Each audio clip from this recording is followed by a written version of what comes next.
Hey, what is good? What is good? What is good, beautiful people? Of course, you know who I is, the good doc, Dr. Mike, back again, once again, with another classic informative video for you guys today. Sincerely hope that everybody is blessed and having a good one.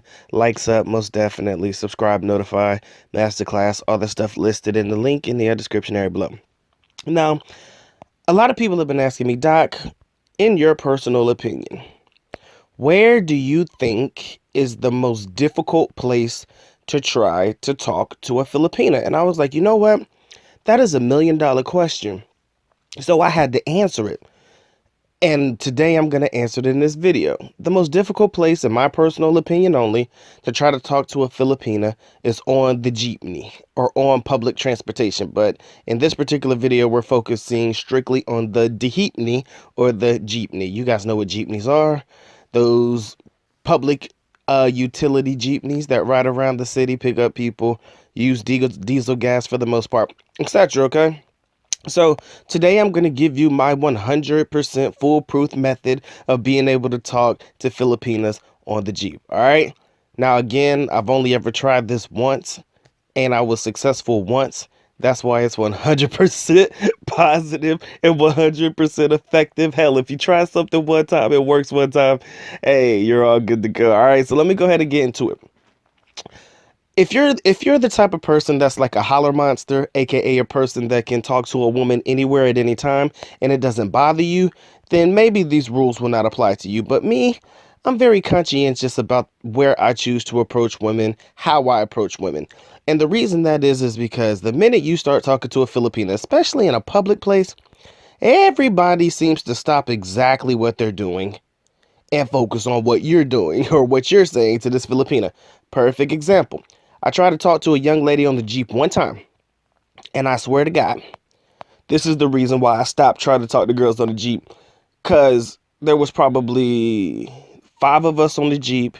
There were about 2 people in the back, me, and then the young lady I was talking to, or trying to talk to, I should say, and then the driver. So 5 total on the Jeep. Tell me why the driver is sitting there looking at me in the mirror, or whatever that rear view mirror is, instead of focusing on the road while I'm trying to talk to this girl. So I said, man, I ain't gonna do this shit no more, because this dude gonna damn near kill me. These jeepney drivers are gonna kill me trying to focus more on my conversation than the road, right? So I'm like, nah, I'm good, man. Can't do that anymore. Can't do it anymore.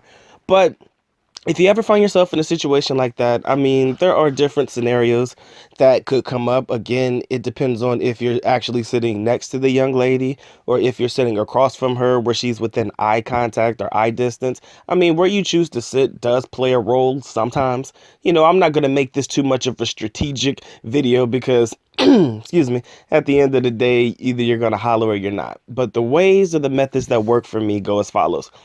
I remember one time I was sitting next to the girl. And what I did, and don't ask me why I did this, but I did.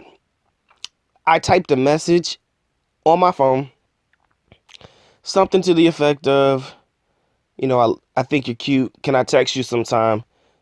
Put your number here. Something like that. Just a quick, simple message. And whenever I was able to catch her attention, I showed her the message on my phone. Oh, because what I did, right, is I tried to, excuse me, guys, one second. What I did, and this is, I don't know how this worked or why it worked, but again, my method is 101. I was basically trying to ask her like where I was going. Like I didn't play stupid, but I act like I was trying to show her something on my phone and I was gonna ask her like, where's this? Right? Just so that I could get her to look at the phone and then she'll read the message and she'll either say yes or no. Luckily for me, she just so happened to say yes. Again, you don't have to go through all of these tactics if you are the type of person you can approach them anywhere. You don't care if people are looking at you or whatever. But sometimes if you want to be creative and strategic in your approach, simply because you don't want to die on the back of the jeepney because the driver decides that your conversation is more important than keeping his eyes on the road, then these are probably the more subtle ways of going about trying to get a young lady's number on the Jeep. All right. So again, the first method was, showing her my phone and showing her the message on my phone and her actually typing in the number, after doing that. The second method, which is, more of a, It's more of a nonverbal type, no different than the first method, but it's more or less how you make eye contact with the young lady, right? So if you're on the Jeep and you just happen to catch her eye or she catches yours, smile at her, see where her energy level is based off of the way that she's reacting to, seeing you on the Jeep. If you're smiling at her and she smiles back, um, what I would do is I would basically symbolize or signal the fact that, I want her phone number. I'd find a way to signal to her that I want her phone number. And I've done that before, and I've given a girl my phone for her to put her number in. That's kind of the second method. I would, how you tell somebody to call you, like, put your hand to your ear and say, call you. I've done that before, and it's worked. And I would literally pull my phone out. I didn't really care at that time if anybody saw me give her my phone, more or less because she could have just been a friend. Nobody really knows that we were not together. As long as she's seemingly single on the Jeep or she's seemingly by herself or with just a girlfriend and not with her dude or something like that, I think you'll be okay.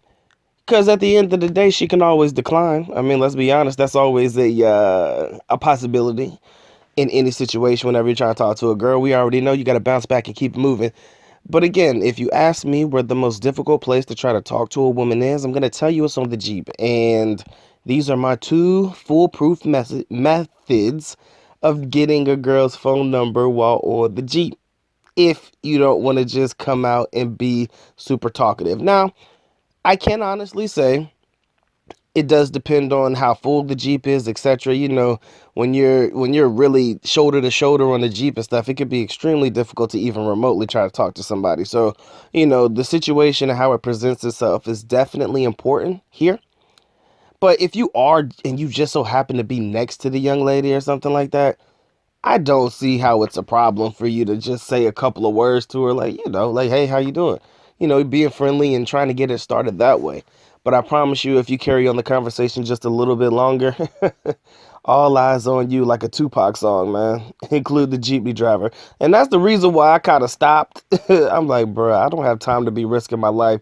Because again, this guy wants to pay more attention to what I'm doing as the foreigner trying to talk to this girl, as opposed to keeping his eyes on the road. Dude was in a dead stare too. You would have thought that I was trying to holler at his girl.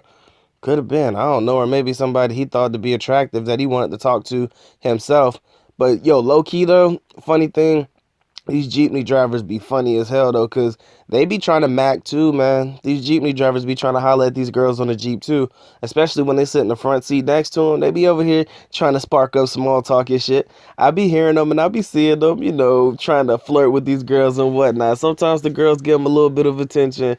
The majority of the time, them girls have their headphones on and they're just in their own zone. And again, if you find yourself in a situation where she's on a Jeep with her headphones on or she's more focused on something, you might want to just forego the idea of trying to talk to her because it's going to be extremely awkward for you to try to tap her on the shoulder or try to get her attention with her headphones on unless it's a non-verbal way.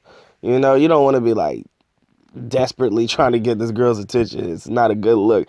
All right, ladies and gentlemen, that has been the Good Dr. Mike TV. I hope that you find this video to be entertaining as well as informative. Maybe there's a couple of ways that you think, well, maybe I could talk to her this way. Maybe I could talk to her that way. Sometimes it's always best to have a plan of attack before the attack. You never know when you're going to need to utilize some of these, methods and whatnot. So I always think it's better to think ahead of the game because you never know when you're going to have to break out certain lines or certain methods of getting girls' phone numbers. Again, but if you're the holler monster type of guy that doesn't really bother you at all, whatever the climate is, whatever it is, I'm going to stop, I'm going to holler at her, and I'm going to either get the number or I'm not. If you're that type, then again, these strategies that I implement for myself and maybe some others will find useful in their own implementation doesn't necessarily have to work for you, or you don't necessarily have to utilize them if you do not want to. Just wanted to have some fun, ladies and gentlemen. I hope you're enjoying the video playing in this particular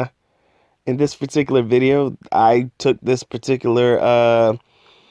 shot while I was on the jeepney. As you can tell, beautiful young lady, nice little morena skin. She was the student. Facts. Good times, man. A lot of girls on the Jeeps are students too. It's actually they're all walks of life. Don't get it twisted, but you know, students definitely heavy and heavy when it comes to riding the Jeeps, especially during certain times in the morning going to school, and definitely in the afternoon coming home from. Ah, it was a beautiful sight that day, no doubt. No cap, ladies and gentlemen, the good doc is officially out. At least na copa alum, which means I am going now. Bye bye. As always, love you guys. Mahal kita. Mabuhay. Peace.